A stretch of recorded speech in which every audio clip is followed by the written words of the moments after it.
All right, good afternoon.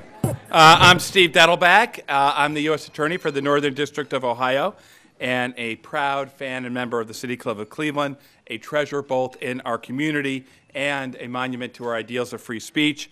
And it is my pleasure and honor to be here with you today, just before Labor Day, to be back here to introduce a friend and colleague of mine, the United States Secretary of Labor, Thomas E. Perez. Secretary Perez received a bachelor degree from Brown University, where I would point out that his daughter is currently a freshman, so he's a proud father. And in 1987, he graduated from Harvard Law School and also got a master's in public policy from the Kennedy School of Government. From there, Mr. Perez has devoted his entire career to public service, compiling a list of positions and of accomplishments. And for those of you who know anything about Tom Perez, you know it's never about the position. It's always about the accomplishment, a list that is truly staggering. He has served with distinction, first of all, in every branch of government and at every level of government. After a clerkship in the federal courts in Denver and a career as one of the Department of Justice's top federal prosecutors, where I might add he was my very first supervisor, so anything I do wrong you can blame on Tom. Tom then went to the legislative branch and worked as counsel to Senator Edward Kennedy, amassing with Senator Kennedy's a long list of bipartisan accomplishments, including the very first versions for introduction of what is now the Shepherd-Bird Hate Crime Prevention Act. Tom has also worked at all levels of government. At the local level, he was elected to a spot and eventually elected as president of the Montgomery, Maryland County Council. And I actually remember several hot Saturday afternoons leafletting for Tom Perez door to door. And in that capacity as a member of local government, he was a prime supporter not only of bringing more business to Montgomery County, but of doing it in a way that respected and preserved the rights of the community and the rights of workers. At the state level, Tom served as Maryland's Secretary of Labor, where he restructured Maryland's adult education system and spearheaded a series of reforms that combated the foreclosure crisis. And of course, at the federal level, he has a storied career. He led the Office of Civil Rights at the Department of Health and Human Services, and most recently was appointed by President Obama to lead the Department of Justice's Civil Rights Division, a position which he used to revitalize civil rights enforcement across the entire country and immeasurably help civil rights enforcement in this area, in northern Ohio.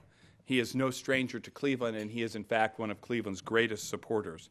He spearheaded efforts to combat human trafficking across the country, but specifically here in northern Ohio. He helped to make sure that the rights of Spanish-speaking and Puerto Rican voters were protected under the Voting Rights Act by making sure we had the bilingual ballot here. He led efforts to prosecute hate crimes all over the country, but significantly here in northern Ohio, side by side with our office.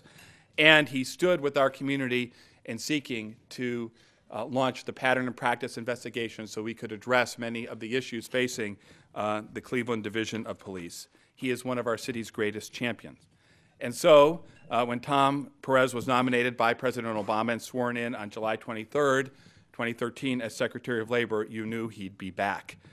He has, as Secretary of Labor, reminded our country repeatedly about the importance of workers and working. He has reminded us recently in an op-ed that despite naysayers, that our economic outlook and job outlook are improving and good. 200,000 jobs, he wrote, were created in the last 6 consecutive months, the first time that has occurred in 17 years. In addition, job openings are at their highest level in 13 years. As a Cleveland booster, we know from Tom that the success has been echoed in Northeast Ohio. According to a study from Cleveland State University released Monday, our region ranks 8th in the nation for skill level of its young adult workforce, ahead of cities such as Chicago and Austin. However, as Secretary Perez will discuss, he has reminded us there is still a lot of work to be done, and he has spent the last year tirelessly advocating for an increase in the minimum wage and for paid family leave, both of which he argues are essential to the future of American workers and companies. Also, despite growth in job openings, he has pointed out that we have far long been hearing about and need to start working on the skills gap. There are right now, of course, thousands of openings in healthcare and advanced manufacturing in Northeast Ohio, and Tom is a leader in educating and making our workforce suitable for those positions. So, ladies and gentlemen, it is my pleasure to introduce the 26th Secretary of Labor of the United States of America, my friend, Secretary Tom Perez. Thank you. Thank you so much, Steve, for your kind introduction. And what Steve really was saying when he talked about my jobs is I've had difficulty holding a job, kind of ironic for the Labor Secretary.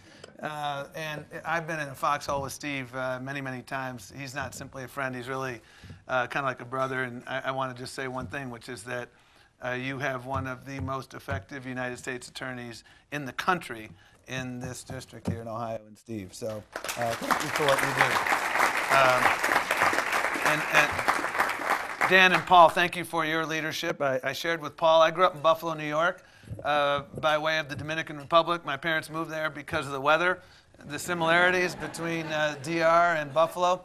And when I was 8 or 9 years old, my sister and I'm the youngest of 5, we walked half a mile to our neighborhood bank and opened up our first bank accounts at Homestead Bank, which later became Key Bank. So I want you to know that my roots along Lake Erie run deep. And one of the reasons I love Cleveland is because you share a lake with us, but more importantly, you share values. The values of the city of good neighbors, the values of making sure that we know that we're all in this together, and really the values of noting that, this notion that if you burn your neighbor's candle, if you burn out your neighbor's candle, it doesn't make your candle shine brighter.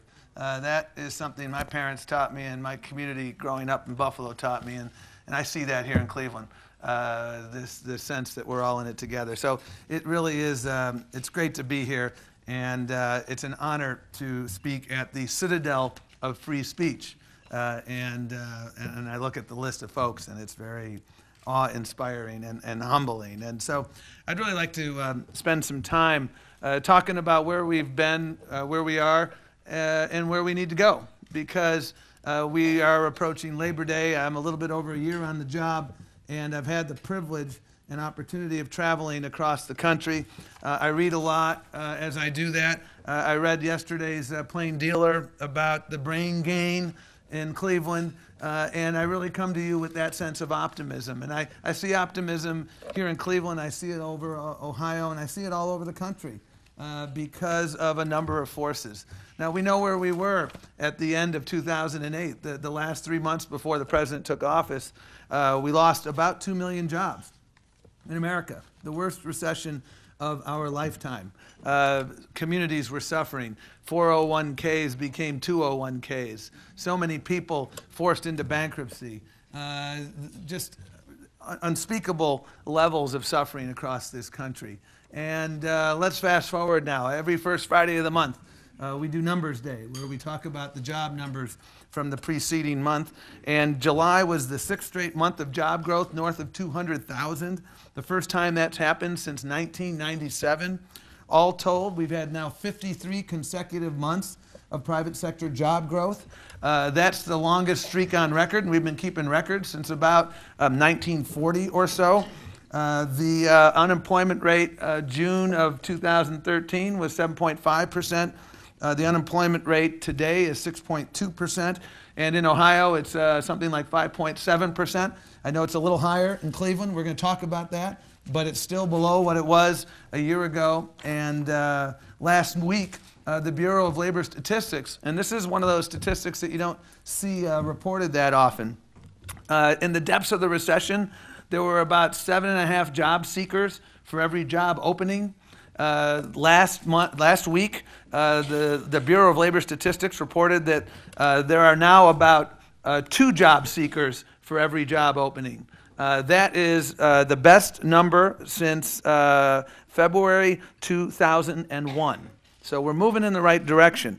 Consumer confidence is at its highest level since October 2007. Our unemployment rate actually went up from 6.1 to 6.2% last month, and people said, well, isn't that an ominous sign? Well, sometimes the unemployment rate goes down for bad reason because people leave the workforce. Sometimes the unemployment rate ticks up for good reason because more people have confidence about their likelihood of getting a job. And that's what happened last month. It ticked up slightly because discouraged workers are becoming less discouraged. And so we move forward and we continue to see this progress here in Ohio and across the country. Manufacturing is back in a remarkable way. I see it all over the country. The average person in the manufacturing assembly lines working 42 hours a week right now. I've been to so many different places, large manufacturers, small manufacturers. I was at the Ford plant in Louisville, Kentucky. And the reason that one was particularly interesting to me is they make the Ford Escape, which is the car I bought a year ago. And it was kind of neat to go see the car you bought and its construction. And I bring this story up because back in 2007, 2008, in the depths of the Depression, they were down to 800 employees. They were having an existential crisis. Were they going to survive? And as a result of a remarkable partnership between the UAW and Ford leadership, they came together. They developed a plan, shared sacrifice. They were tough times. Fast forward to today, 4,400 workers and counting, one of the most productive plants in North America. And that doesn't even include their supply chain. You may recall the conversation back in 2012 during the re-election campaign. There was a contention that a certain Jeep plant in Ohio was going to move overseas. And guess what? I was in Toledo actually a few weeks ago with Arnie Duncan. I'm going to get back to that shortly. But the reality is that they've added something like 1,500 workers in the last year. And it is true that there is some product being shipped overseas. And what's being shipped overseas are not the jobs, but the product that they're making. That's what's happening at the Jeep plant here in Ohio. So again, remarkable progress. Consumer confidence is at its highest level since October of 2007. Manufacturing is growing faster than at any point in the last 15 years.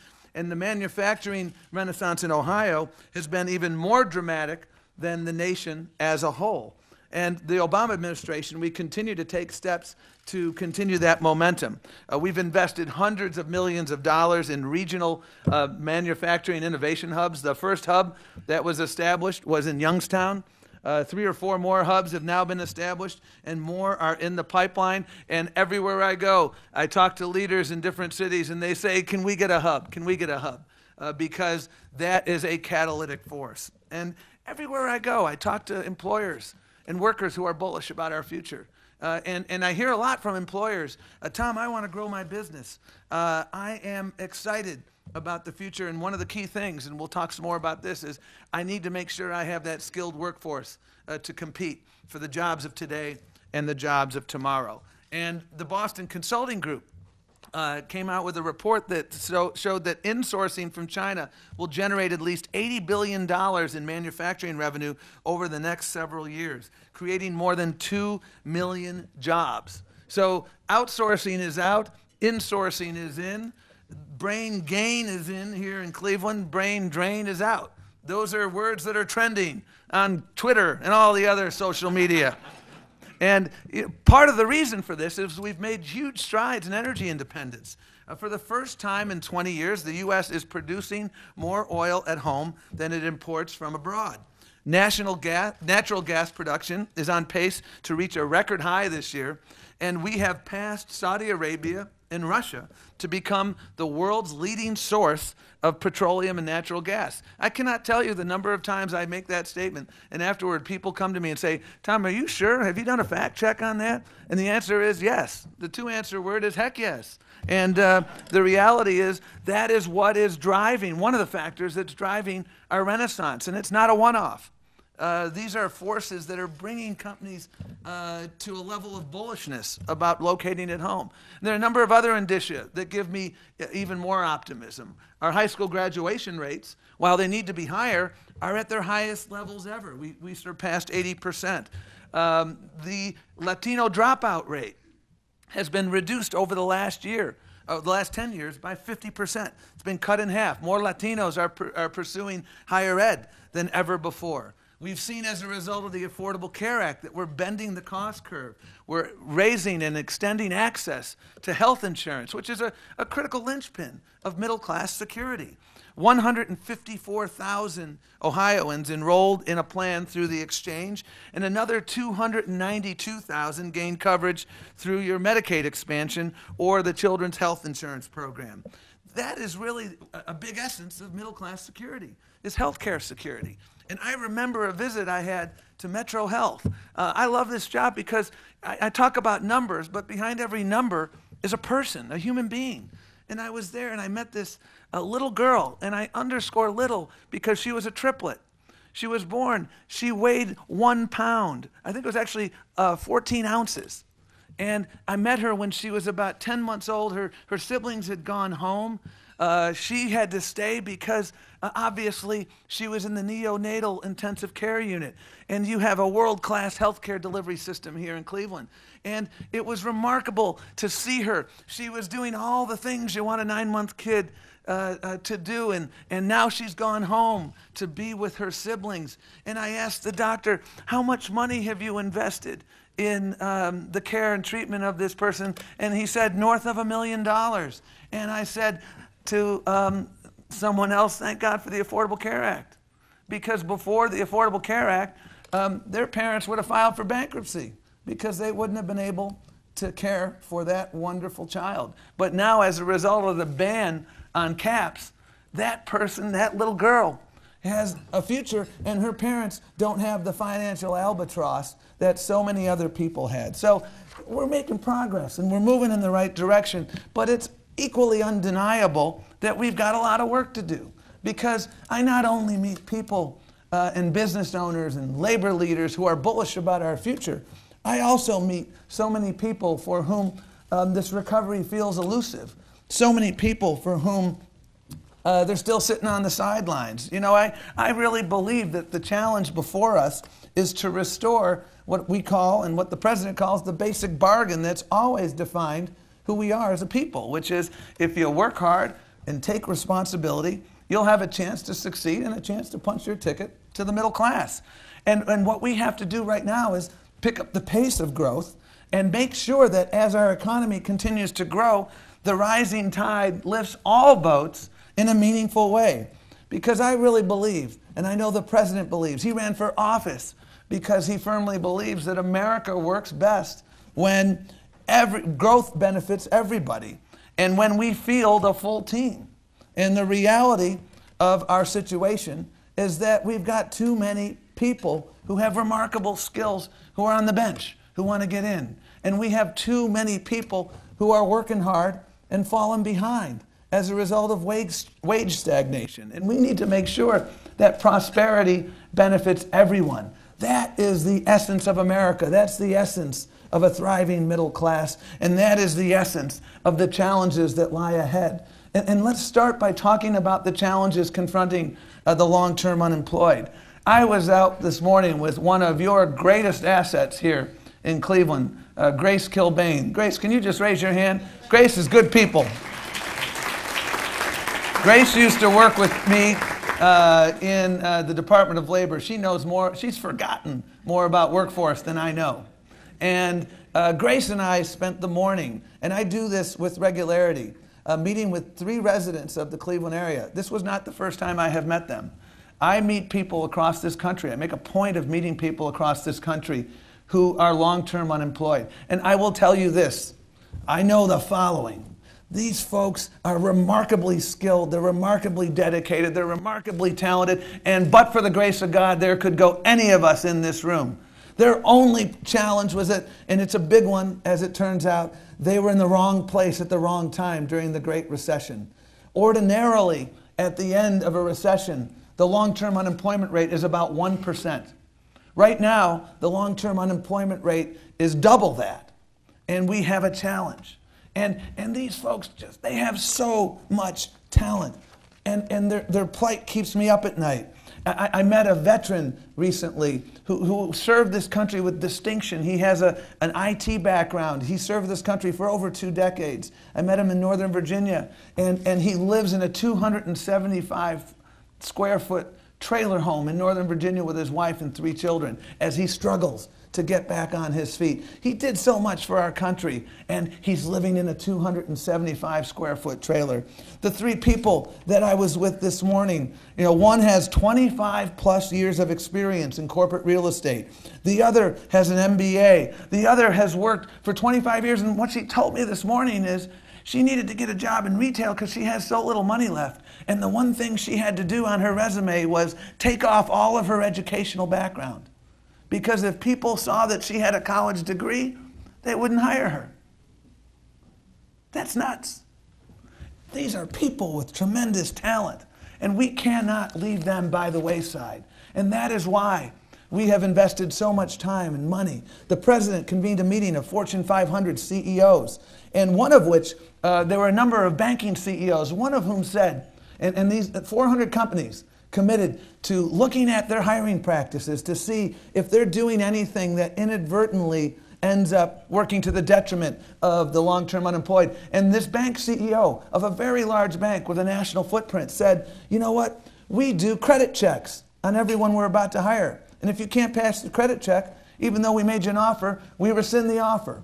Well, guess what? If you've been out of work for 18 months, you're making tough choices. You're not morally bankrupt or bereft of character. You're just making tough choices. And he said to the president, you know what we're doing? We've revisited our hiring practices and we've taken that out because it wasn't job related. And there were people who should be in the game, who ought to be in the game, and now we're going to get them back in the game. And so I would invite all of you who are running businesses or running nonprofits to take a look at your hiring practices, to talk to your HR director, because right here in Ohio, you've got great people. So that's one aspect of the unfinished business. Another aspect of the unfinished business is the work we have to do to make sure that we stimulate consumption. Because if you look and talk to economists, what you will hear is that something like 70% of, bless you, of GDP growth, bless all of you, is 70% of GDP growth is consumption. And so if you can increase consumption, you put money in people's pockets. A guy named Henry Ford figured that one out 100 years ago. He doubled the wages of people on the assembly line. He did it for 2 reasons. He had 360% attrition. You can't run a railroad when everybody's leaving because they're not making enough money.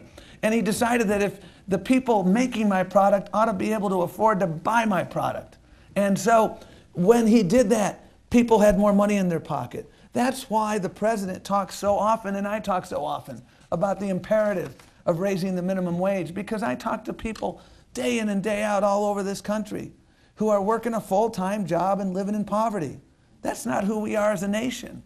That's not the premise of the Fair Labor Standards Act. When FDR signed it, it established a minimum wage premised on the notion that we should reward hard work by paying a fair wage. And the minimum wage has lost 20% of its purchasing power from where it was 30 years ago. Imagine, I'm going to hire you tomorrow, Paul, but one catch. You got to take a 30% pay cut from what you were making 30 years ago.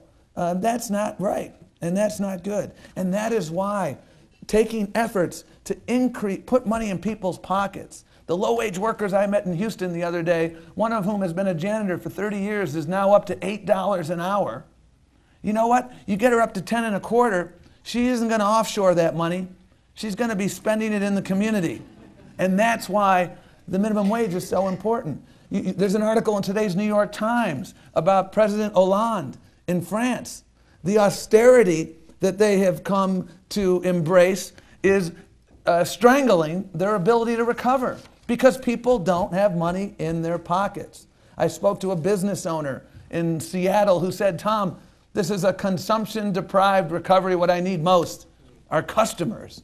And that's why the majority of small business owners support increasing the minimum wage, because they understand that we have to have shared prosperity. And so that's one aspect of how we make sure that the rising tide lifts all boats, but it's not the only aspect. The skills agenda is a huge part of what we do at the Department of Labor. I kind of like to refer to us as Match.com. You know, we bring together job seekers and employers, and we use the secret sauce of job training, community colleges. I love community colleges. The partnerships that we have been able to catalyze through our grant making, through our partnerships with philanthropy and others, through our stovepipe implosion with other federal agencies, have enabled people to upskill. And the fundamental premise of workforce development in the year 2014, embodied in the recent reauthorization of the Workforce Investment Act, is everything we do must be demand-driven. We don't what I call train and pray anymore. I pray. So as my mother is my witness, my late mother, she'd be very angry if she heard I stopped praying. But train and pray is not a workforce strategy. We do not train widget makers anymore if no one's hiring widget makers. And so step one in this Workforce Investment Act is we are demand driven. Step two is partnership is key. Step three is alignment with community colleges, nonprofits, philanthropy, understanding what the workforce needs are. We've got a tremendous future here, for instance, in the world of advanced manufacturing. We come together and we fund communities across this country to do what we call sector strategies. Your health sector will always be a critical engine of growth, whether it's the Cleveland Clinic, your other health providers, Case Western. And so we have sector strategies that we support so we know what the demand needs are and we align that with the providers, and that enables people to punch their ticket to the middle class. We also support, and the president has an ambitious agenda to double the number of registered apprentices across this country. I speak to people in labor unions. I speak to people at Ford Motor Company. I speak to people at high schools and community colleges. I speak to business owners across this country, and they tell me the following. Tom, present company excluded. Our population is aging. Let me repeat that. Present company excluded. Our population is aging. And in Wisconsin, the average age of a person in the skilled trades is 59. At Boeing, we have a third of the employees at their Renton plant in Washington State who are within 6 years of retirement.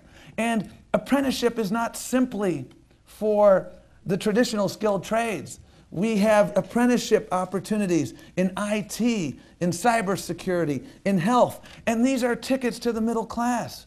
I meet people. I met a 25-year-old African-American guy in San Francisco, and he said, Tom, you know, he was an IBEW journeyman, and he said, Tom, you watch Willy Wonka? And I said, not for a while.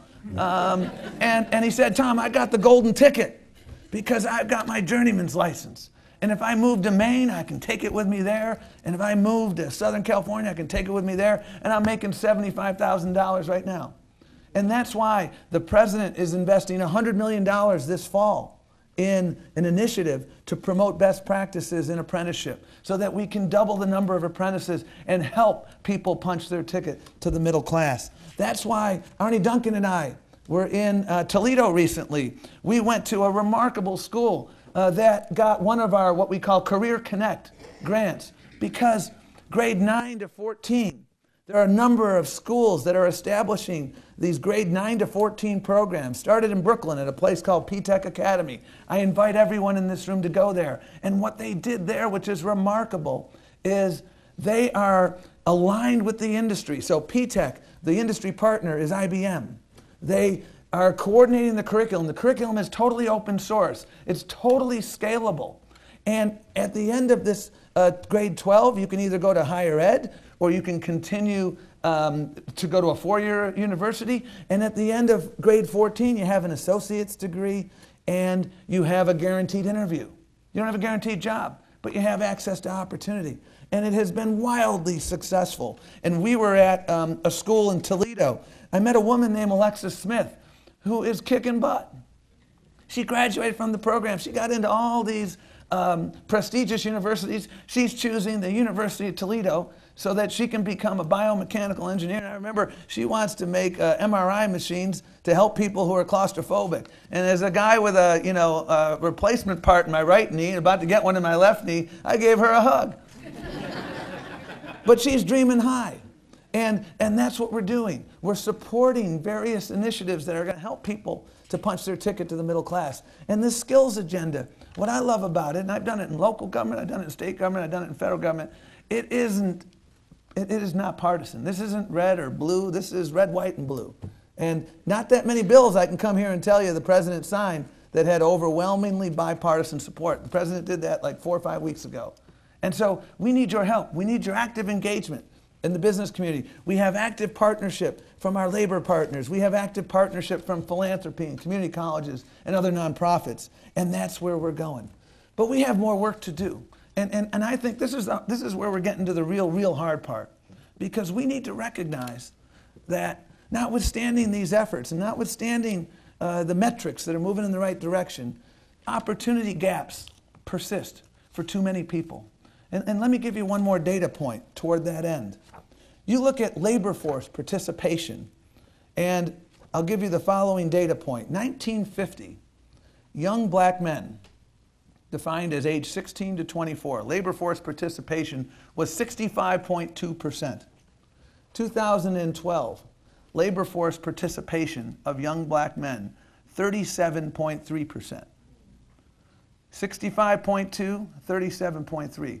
We need to reflect about that. What is going on? What is public policy doing? We are losing an entire generation of people. That's why the president and I and all of the cabinet are so focused on the My Brother's Keeper initiative. Because, yesterday was the 50th anniversary of the Job Corps. And the Job Corps is such a remarkable, it's a remarkable place. And we've got to make sure that we continue programs that give access to opportunity, programs like the Job Corps. We have veterans for whom opportunity is elusive. We have people with disabilities for whom opportunity is elusive. And in all of these contexts, I see the business community stepping up in remarkable ways. I see partnership in action. The largest employer in Maryland, and I'll leave you with this, is Johns Hopkins. The most prolific employer of former offenders in the state of Maryland is Johns Hopkins. And if the president of Hopkins were here, Ron Peterson, Hopkins Hospital, he would tell you that they are his most loyal and most productive employees. We can do this. We do not have to have a world in which zip code determines outcome. We do not have to have a world in which opportunity is only that for the few. I firmly believe that the challenge ahead is to make sure that the prosperity that we're seeing is prosperity that is indeed shared across America, across every sector, where everyone truly has access to opportunity. That's what gets me out of bed in the morning. I've seen success everywhere. I see success in Ohio. We've got more work to do, but we're all in this together. So thank you for listening, and I look forward to learning from all of you about what else is going on and what we can do.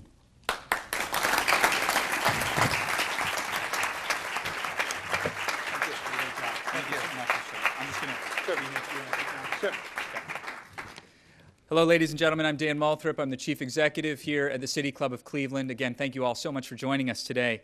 Today at the City Club, we're enjoying a special program featuring United States Secretary of Labor Thomas E. Perez. We'll return to our speaker momentarily for the traditional City Club question and answer period. We encourage you all to formulate your questions for our speaker now and remind you that your questions should be brief and to the point. We welcome all of you here and those joining us online and via 90.3 WCPN, WVIZ PBS, 104.9 WCLV, Idea Stream, or one of the many other radio stations across the country that carry City Club programs.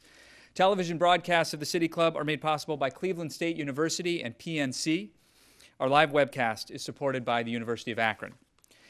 Next Wednesday, August 27th, the City Club welcomes Paralympian and Iraq War veteran Melissa Stockwell. It's going to be a very exciting program. We encourage you to join us for that. And for more information about that program or any of our upcoming programs, you're invited to visit us online at cityclub.org. Today, we welcome guests at tables hosted by Charter One, Cuyahoga Community College, Huntington Bank, Northeast Ohio Community Alternative Program, and PNC. We thank you all for your support. Also, thanks to the UAW for being here today.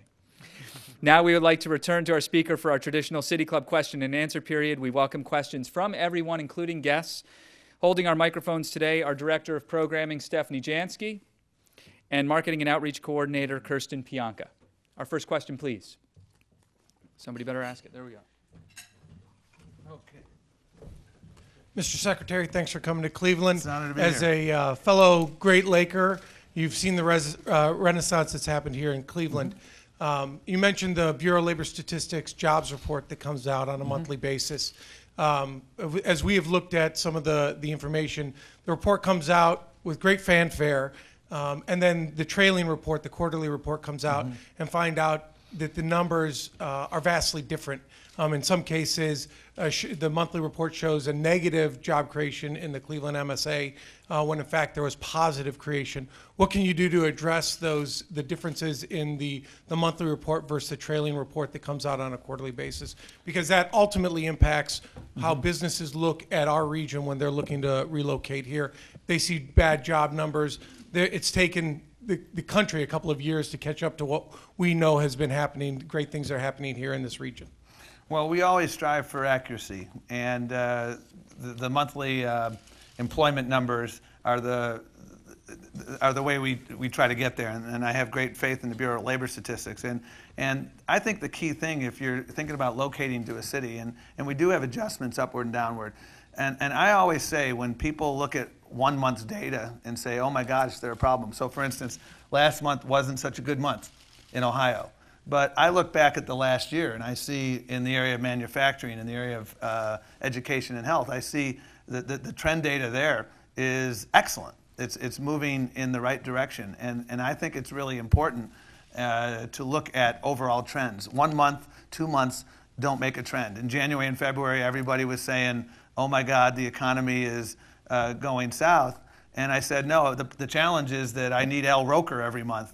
Right now, because I think we've got a problem with the winter, and I think that has been proven. So the way sampling goes, there's always going to be adjustments upward and downward. Sometimes the adjustments are upward.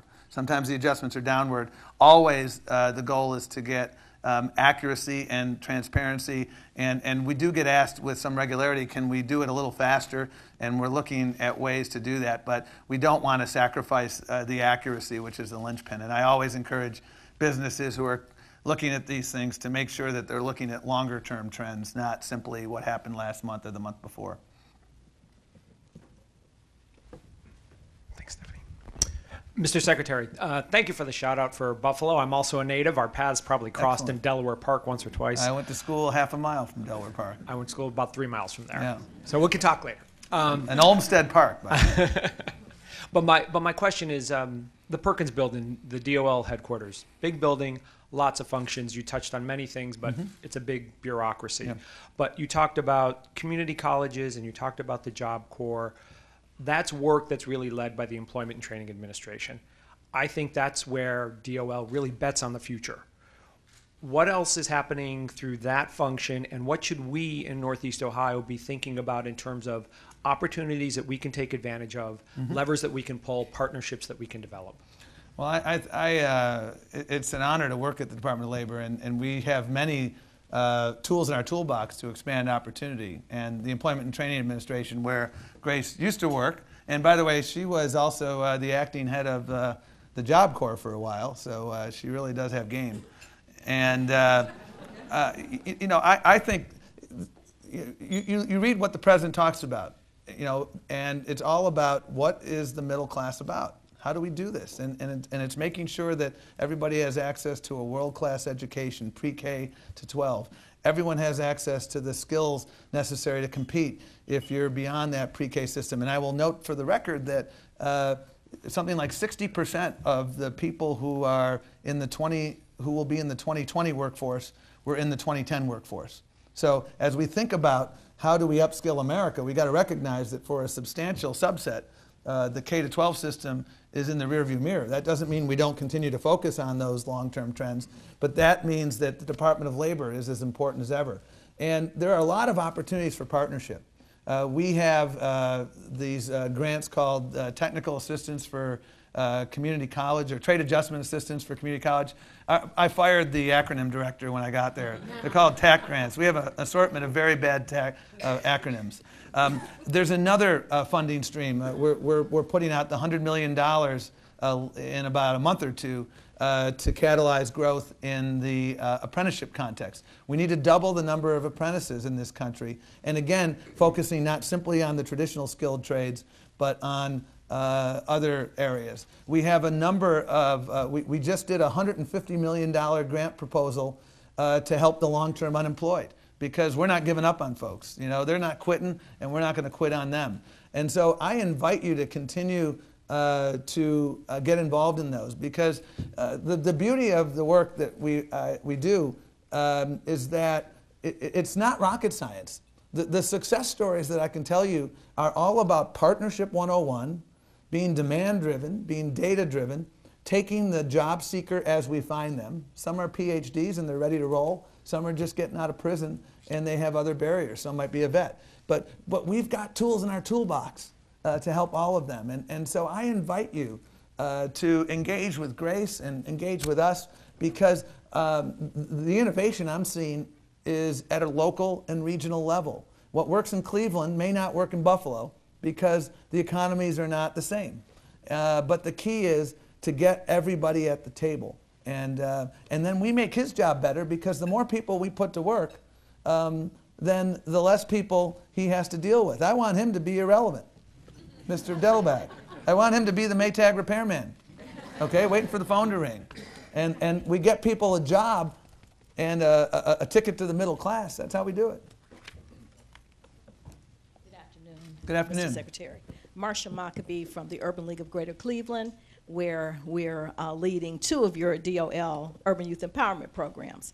And so lots of great tools there to help youthful first-time offenders get prepared to get back on track and go into the workforce. So my question to you is, what can be done at the federal level to incentivize employers to be able to take on restored citizens and others to mitigate their risk as they perceive it in taking on these individuals with multiple barriers? And how can we be helped to prepare them? Thank you. Well, I love your question, by the way, and I spent a lot of time on this issue in local government and in state government. And let me speak directly to employers. I wish Ron Peterson could come right now. You know, we did a Champions for Change event at the White House about a month ago, and we had employers across the spectrum who came to talk about how this was not an act of charity. This was an act of enlightened self-interest. So many people in the construction trade, and by the way, the construction trades, the construction industry in Ohio has had a good 12 months. And I hear from business owners in that sector that I need folks. And we had 2 or 3 construction owners who said, I don't care about your past. You know, my faith teaches me that, you know, people ought to get a second chance.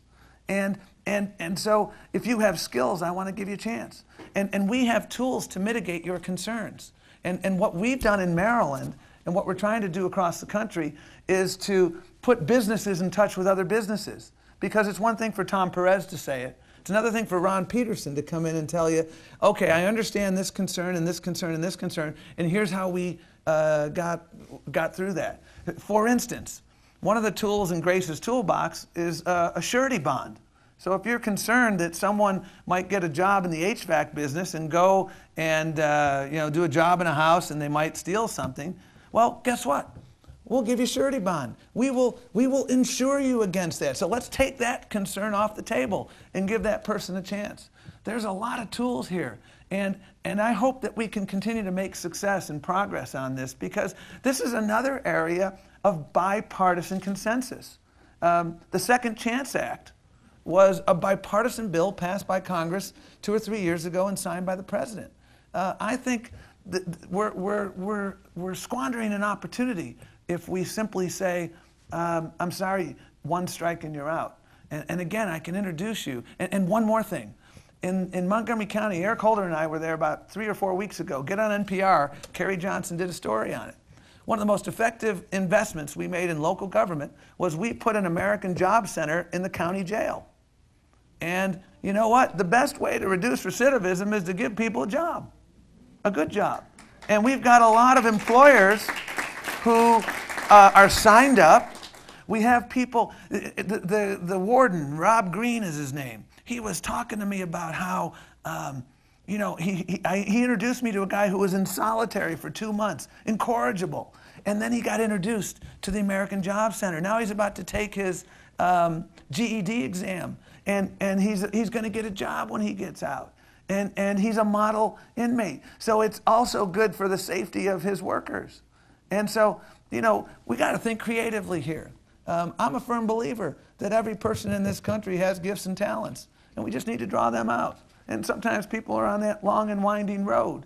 And so, you know, we can do it. And we got a lot of tools, but we need your help.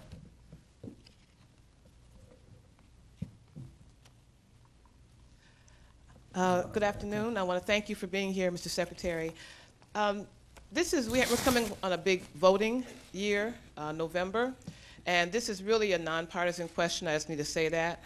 But when people talk about, you know, why should I vote, can you relate how voting is important to what you've talked about today, as far as the economy, as far as jobs? Can you see a relationship between people exercising their right to vote and some of the things you've said today?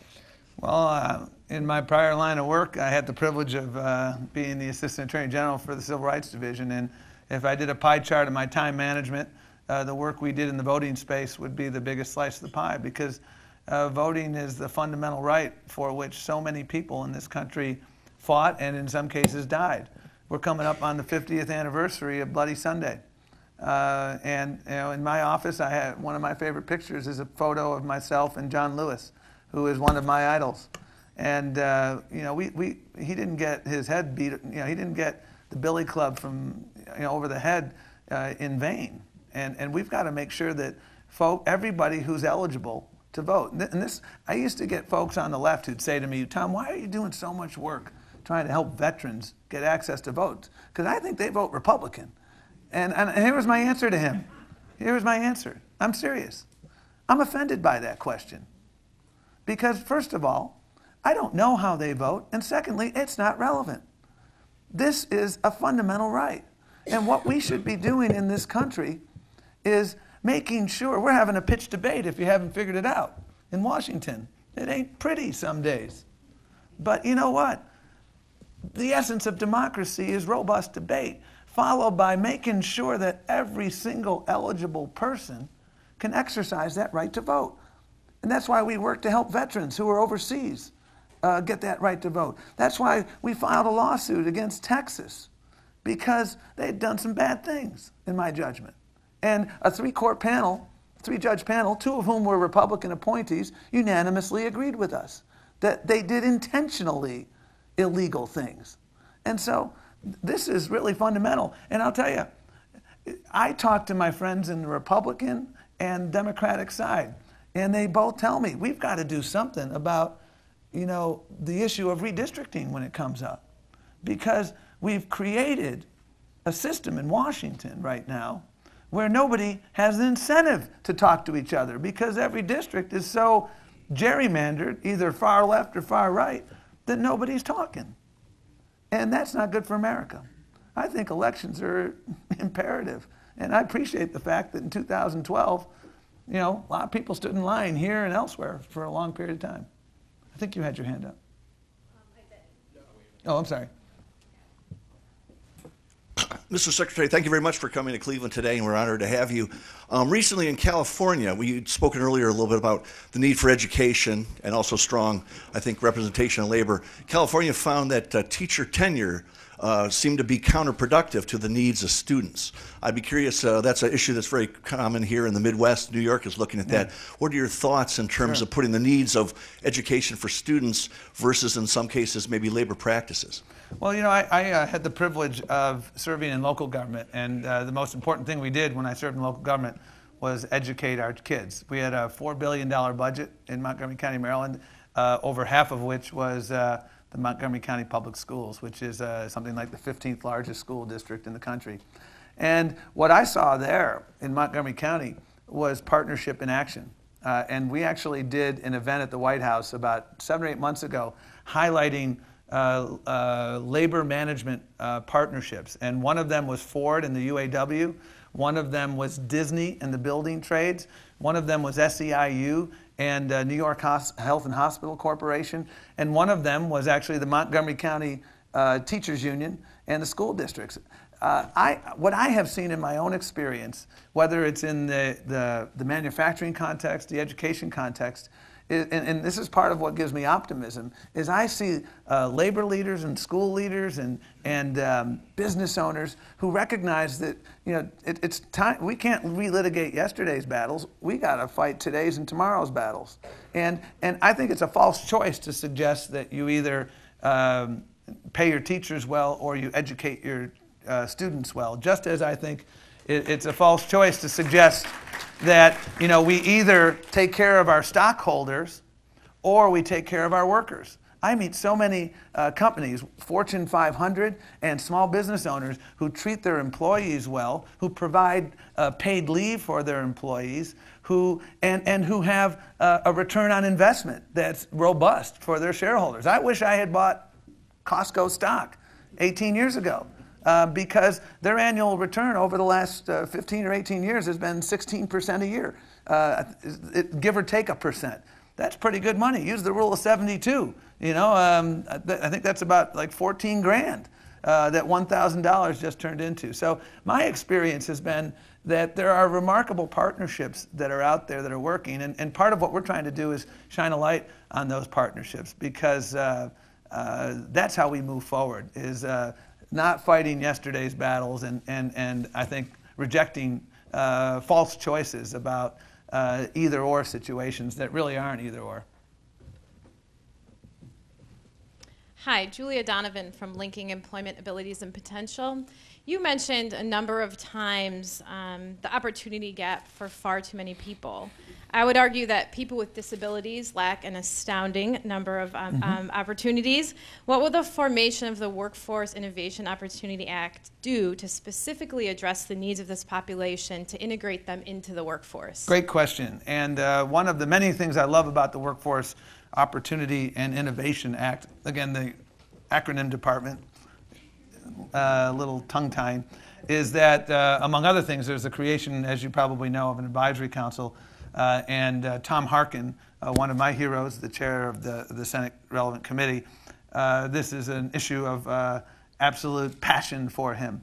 And I think the Americans with Disabilities Act is a remarkable piece of legislation that has transformed and removed physical and attitudinal barriers for so many.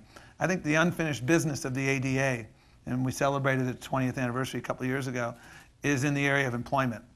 And WIO is going to help us move forward. And this is another example, and I love your question. This is another example of how effective leadership is a key to success in the employment context. And here's what I mean by that. One of my favorite companies is Walgreens. And it's because I met one of their senior leaders. And he has a son who is autistic. And that birth of his son has been a privilege to him. And it has opened his eyes to the fact that he often focused on the first 3 letters of the word disability and not enough on the last 7 letters. And so he personally transformed the business model. If you go to a Walgreens distribution center, and I went to one in Connecticut, they distribute the products to every Walgreens store from Maine to Baltimore, and they've got 8 or 9 of them across the country. 30 to 40% of their workers are people with disabilities, just like his son. Randy Lewis is his name. And working side by side, making $15 and up. And so to those who say, no, I can't, I say, yes, you can. And by the way, let me show you Walgreens. And now we've got like Home Depot and Lowe's and other folks who are following the model. So it can be done. And it is being done, and what we need to do is take it to scale. And the it in that sentence is not only the employment of people with disabilities, but the employment of vets, the employment of former offenders. All of those can be done, are being done, but need to be taken to scale if we are to build an economy where everyone shares in the prosperity. Mr. Secretary, there is one labor statistic that seems to cut across all zip codes, and that is the wage gap for women, between men and women. What is the Department of Labor doing to address that, and what would Frances Perkins say about that? Well, Frances Perkins is and always will be, in my mind, the gold standard for labor secretaries. And her portrait lies literally 5 feet from my desk. So I frequently turn around and say, Francis, how do I get out of this mess? And as the president has said many times, when women succeed, America succeeds. And we held a working family summit recently, and it was designed to get at a lot of the issues confronting working families. What do people do at night? What are they talking about? And I used to talk to a lot of school bus drivers when I was in local government. And school bus drivers are very smart folk. They don't just drive the bus. They know a lot. And what do you see, I would ask, when you see a mother in tears with her son or daughter getting that person on the bus? And that school bus driver would tell me, I know exactly what's happening. They got a sick kid, and they're putting that sick kid on the bus because neither of them has paid leave. And so they either stay home and don't get paid, or they send their kid to school. And so the issue of the wage, the gender gap is one aspect, and we do stuff in that. DOJ, my old job, does stuff in that. The EEOC does stuff in that.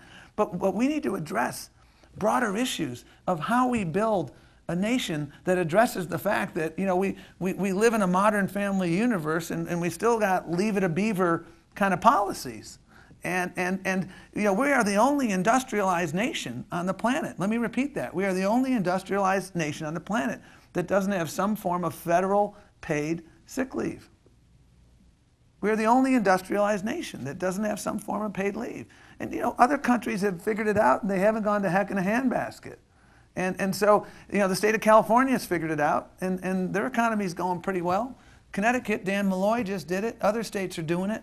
I think we need to do it. So I think the wage issues are one aspect of an agenda that helps not only women's but family. But we also have to address the other issues of paid leave. And I leave you with one more statistic. There was a study done about companies, publicly traded companies, who put paid leave policies into place. And it showed that they saw their stock values went up. And if you were the first company in your sector to do it, your stock value went up even more. And so to those who say we can't afford to do it, I would simply say, look at the evidence. Perhaps we can't afford not to do it. Thank you for your question. Thank you, sir. All right. Today at the City Club, we have been enjoying a special program featuring United States Secretary of Labor, Thomas E. Perez. Thank you very much, Secretary Perez. Thank you, ladies and gentlemen. This forum is now adjourned.